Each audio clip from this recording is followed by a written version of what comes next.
Well, the smoke is back and I'm out for a nice recovery slash shakeout run for a big mountain run tomorrow. And it's just a beautiful day, and I thought I'd take you around the neighborhood. It's been a while since I've taken you around the trails of the neighborhood, but that's kind of what spring and fall brings, is maybe a little bit more time around the hood. But got a special video for you today. Back in summer, one of my athletes, Meredith Edwards, pro ultra runner out of Durango, Colorado, came up for some training, and I did a video on her track session, so be sure to see that in previous videos. But I also had a chance to sit down with her and really talk about how we've dialed into her nutrition these last 4 or 5 years, and really how she just really nails nutrition.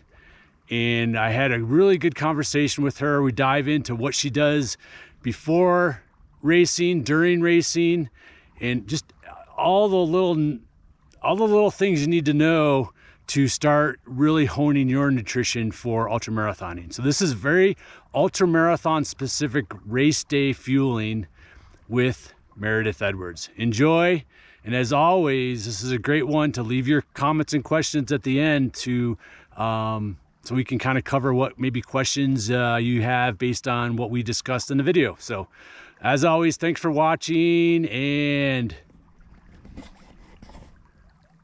always be like water and flow.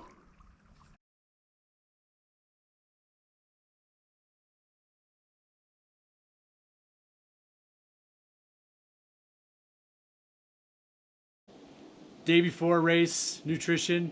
Let's talk race day. What are you doing before the start of the race? Before the race, I like to do the Spring Energy Wolf Pack, which is 300 calories, and then I try to get in like half a liter, I guess it's like half a water bottle of electrolytes, which I'd use Ultima. Yep. Just get some fluids in me, or I'll have tea. And then, so it's around 400 calories before the race. And that's like an hour before type of thing? An hour before, yeah. I find, like, so, you know, everybody's different, but I find, like, my stomach isn't too sensitive about eating right before a race. Yep. And especially since it's the Spring Energy, I think it sits pretty well. So that's what I'm using. And then I don't eat the first hour of the start of a race. Yep. And then after that, it's every 30 minutes. Got it. Got it. And you're relying mostly on gel, right? So yeah, I mean, my last big ultra, which was Oman by UTMB, was 25 hours, and I ate only Spring. Yeah. For 24 hours. Yeah, at one every 30. One every 30 minutes. And do you find that how do you, with Spring Energy is known to having different yeah, so there's protein, fats, yeah, different concentrations of nutrition within the so pack. They have different calories. Yep. Packs. So like the Canterbury is around 100 calories, and like the Speed Nuts 250. And I've found later, like in the beginning of a race, I try to do the Canterbury because it's a high carbohydrate, and then I'm also using the peanut butter one because it has 110 calories. So I try to do like the first 2 to 3 hours, I can kind of be pushing a little bit hard. It's usually where I see my highest heart rate. Yep. And I'm just tapping off with the Canterbury to keep the glycogen stores pretty high. Yep. And it feels good. And then I kind of move more into like a slow fat burning. And what I found in the Oman race was for the last 5 hours, I was doing 500 calories an hour because I was doing 2 Speed Nuts an hour. And my body, it's the best I've ever felt in a long distance ultra. Gotcha. And what time of day are you finishing that race? That was at night. Night, yeah. Do you find it's different? Your fueling is maybe a little differently at night than in the daytime, based on your level of effort? I think if obviously you've been going, you're going to slow down a little bit at night. Yeah, you've slowed down, and that race in particular is really hot, but it was pretty cool this year. And so as you move into the night, you get a little bit colder. It's high up in elevation, which people don't typically think of when they think of Oman. But I decided to fiddle around and see how would I feel. And I'm using the Speed Nut. There's one with caffeine, one without caffeine, and I'm using the one without it. And I found that made me feel the best. And it was like I felt really strong and alert and ready to go. And I think it was just more calories. Not everybody can do 500 calories an hour. Right. So it's something you have to We'll experiment get with. to that experimentation in a minute, but it's one thing for people to hear, yeah, I take a gel every 30 minutes. Yeah. But in a 24-hour race, how many gels is that? Oh my God. I know It's over 40. Yeah, so 40 gels in a race. So Yeah. how would you get into the experimentation? Everybody's different. They've got to learn from themselves, but how would you tell someone to begin to experiment when you found 40 gels work? Because if Yeah, I've always ate a lot yep. when I ran. And I think people don't want to carry the weight, or they don't think they need that much, but I think a lot of people underestimate how much calories you need per hour. And a lot of people also have a hard time, spring doesn't have for me personally, it doesn't have a taste fatigue, Yep. where other gels tend to totally. be really sweet, Yep. where I find that spring is a very neutral, it's not overwhelming taste. So I think to figure that out, like you're always running with gels, especially like on your over distance days. Yep. I'm always Yep. fueling like I would for a race. The first hour I'm not, and then after that I'm eating. And then I've also gotten to the point where I start to realize, like when I do track workouts or hard tempos, I'm taking a Canterbury like 15 minutes before the workout just to cap me off, and I feel a lot better, and I notice it with my heart rate. I have a really good heart rate. Yep. If I don't eat, then it can maybe not be as high. Right.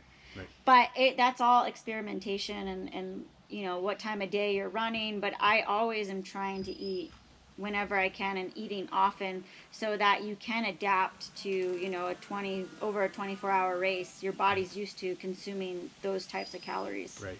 And have you found that the most beneficial experimentation has come in races? Yeah. Or in training, or a little bit of both? It's probably both. Yeah, I mean, I even this week when I was out in the mountains for 6 hours, I still had 12 gels. Yeah. Because I still ate every 30 minutes. Yep. And I feel really good. And then, in the Oman race, I just started to notice every time I took one of those speed nuts, I felt really good. Yep. And so I was like, well, I'm just going to keep taking these if that's what's making me feel good. So you should be in tune with your body, like what you feel like after you take something. And so in all of my years of coaching, what tends to happen sometimes in races is that the athlete is racing long and they start to feel good, or they are feeling good, and because they're feeling good, they say, hey, Yeah. I don't need it. Yeah, don't do that. So Just how keep how going. do you, you're the smartest athlete I've ever coached. How do you remain smart in those situations? Meaning smart as in, hey, I every 30 minutes, how are you so regimented? I think I listen to my body, Mm-hmm. and I think this is more of like a society thing. Yeah. Our bodies are our best indicator totally. of truth, Yep. whether it's emotional or physical. And so if your body feels good, it's telling you like, I need this is good. Yep. And you have to be really in touch with that. And so I think just being an athlete, I listen to my body really, really well, and I'm able to trust what it's saying. And if I feel good, I'm going to keep going. You can never underestimate food and how important it is. So on the flip side with that, let's go to when you're feeling bad. What are some of your strategies to force that food down, or I to just eat drink, it. I just know to just keep Yep. eating. Because like in 100, I haven't ran as many. I've only done 200s, but then I've done Oman twice, which is 100-time effort. Yep. And with races that you're looking to be out for like 24 hours or longer, you're gonna go through a bad time. Yep. And you just gotta keep control of the controllables, and you can control your food. Sometimes people find that like they're too nauseous or they start throwing up, but you just gotta keep pushing calories because your body's going to need it. It's very rare I think I find that someone's like, I didn't eat for 2 hours and everything was great. Exactly. That's exactly. super rare. Like, Yeah. I've experienced that. And again, that also comes down to knowing your body.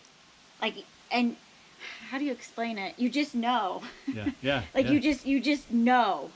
And we don't trust that instinct enough as a society, really, with everything. But when it comes to athletics, like, your body really does know.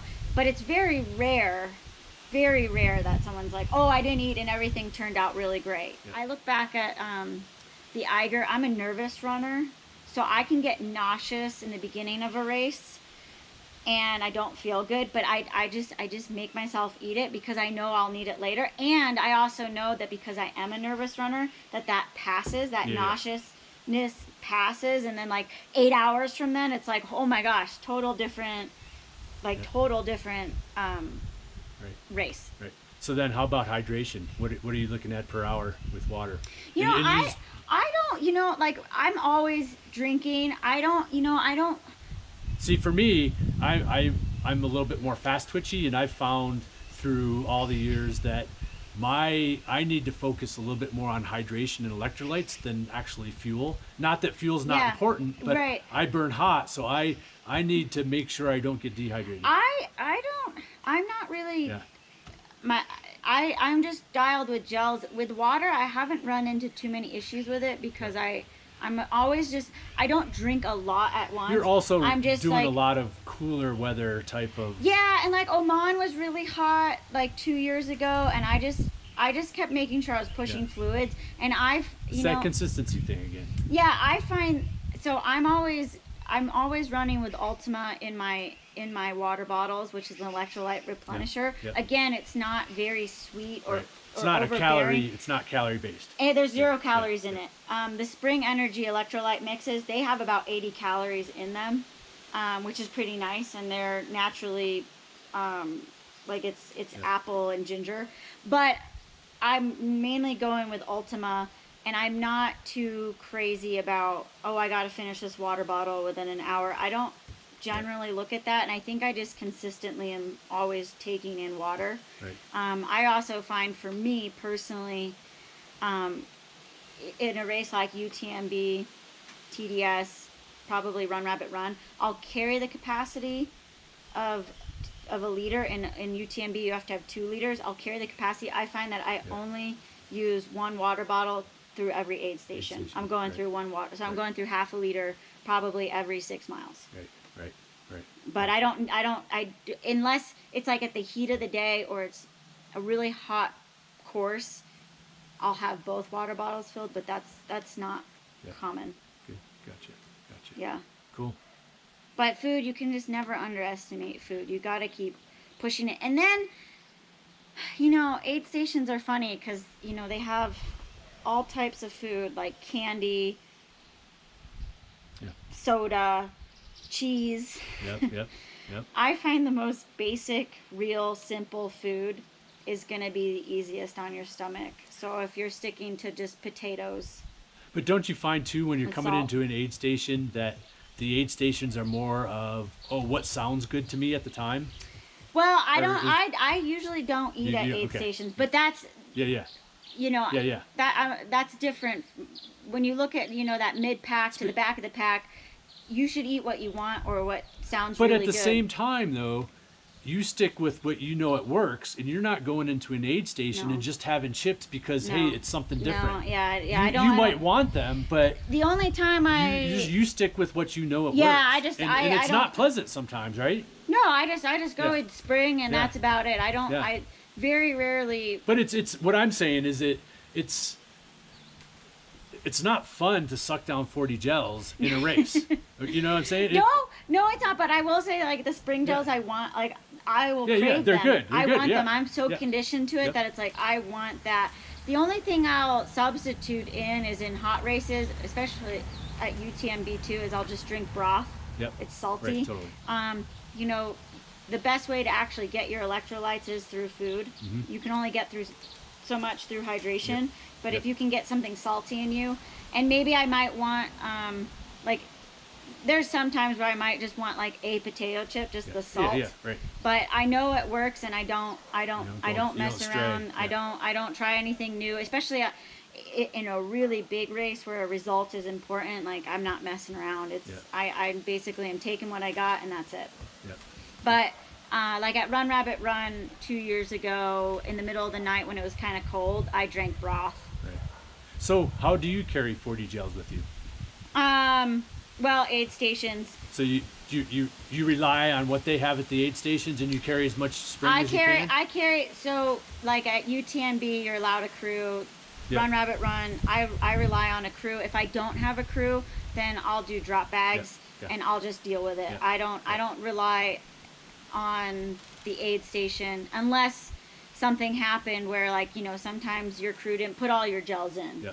And then, you know, you gotta do what you can. And like I said, do not eat, because it's not what you'd normally eat. You still would want to eat, but find something that's close enough to what you're used to. Got it. But yeah, people sometimes learn the hard way, and we all do.